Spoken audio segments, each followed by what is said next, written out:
একটা দেশকে ভাগ করার যে চেষ্টা গত 3 দিন ধরে দিল্লিতে চলছে, এখনো পর্যন্ত প্রধানমন্ত্রী যথেষ্ট সংযমের পরিচয় দিয়েছেন।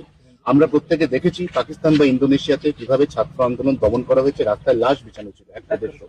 সেখানে এখনো পর্যন্ত কোন রকম কোনো কড়া পদক্ষেপ না নেওয়ায় ক্রমশ কিন্তু পেয়ে বসছে সবাই। সাংবাদিক কি উস্কাতে পারে একটা মন্ত্রীকে যে কেন এখন অব্দি পাকিস্তান ইন্দোনেশিয়ার দাওয়াই দেওয়া হচ্ছে না, ছাত্রদের লাশ ফেলা হচ্ছে না? ঘটনাটা অত্যন্ত নিন্দনীয় এবং অমানবিক ঘটনা।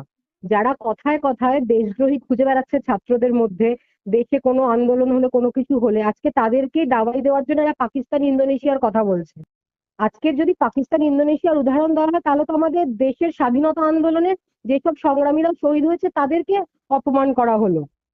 আজকে আমরা প্রত্যেকে জানি যে একটা দেশ এগোয় দেশের ভবিষ্যতের উপর নির্ভর করে। এইসব ছাত্রদের কথা শুনতে লাগবে। ছাত্ররা ছাত্র আন্দোলন করছে তাদের নির্দিষ্ট কিছু দাবির জন্য। নিতে এতগুলো বাচ্চারা আত্মহত্যা করলো, আজকে সেই সব দাবি সরে গিয়ে এখন চলে আসছে পাকিস্তান দাওয়াই, ইন্দোনেশিয়া দাওয়াই।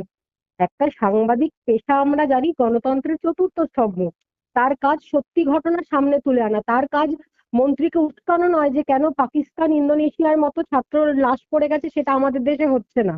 ছাত্র লাশ ফেলে কি ছাত্রদের আন্দোলন আটকে দিয়ে দেশ কখনো এগোতে পারে? আর দেশভাগ হচ্ছে কোথায় বলা হচ্ছে? কে দেশভাগ চাইছে? আজকে দেশভাগের নাম করে যাদের দেশদ্রোহী বলা হচ্ছে তারা কি একবারের জন্য বলেছে আমরা দেশভাগ চাইছি? তারা তো শুধুমাত্র চেয়েছে নিটে যারা প্রশ্নপত্র ফাঁস হয়েছে তাই জন্য শিক্ষামন্ত্রীর অপসারণ চেয়েছে। এইটা অন্যায়টা কোথায়?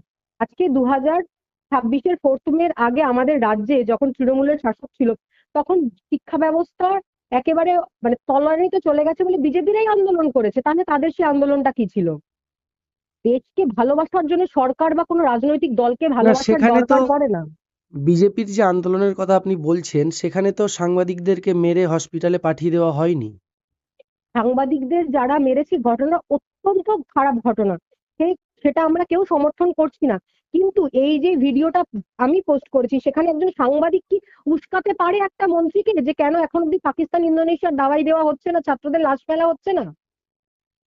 আমরা তো কিছুদিন আগে এই সাংবাদিকদেরই জনরোষের নামে ডিম থেরাপিকে জনরোষের নাম দিয়ে জাস্টিফাই করতে দেখেছিলাম। তাহলে সেটা কি কি? জনরোষ ঘটে রাজ্যে? হ্যাঁ, সেটা আপনি কি মনে করেন সেটা জনরোষ ছিল না? মিডিয়া কি তাহলে নিজের মতো করে কথাগুলো সাজিয়েছে? অবশ্যই জনরোষ ছিল, কিন্তু জনরোষটা যে শুধুমাত্র জনরোষ ছিল না, বিজেপির পরিকল্পিত জনরোষ ছিল এতদিন আগের ডিম থেরাপি গুলো, সেটা তো আমাদের প্রশ্ন থাকছেই। কারণ কি তৃণমূলের তো সবাই দুর্নীতিগ্রস্ত, তাহলে কিছু কিছু তৃণমূলের লোকরা ডিম থেরাপি পাচ্ছে আর কিছু কিছু লোকরা ভালো তৃণমূল হয়ে যাচ্ছে, এনসিপিআই এর সাংসদ হয়ে যাচ্ছে, তারা বহাল তবিয়াতে রয়েছে। তাহলে এই ডিম থেরাপিটা কি শুধুমাত্র সাধারণ মানুষের জনরোষ ছিল না, বিজেপি পরিকল্পিত জনরোষ ছিল?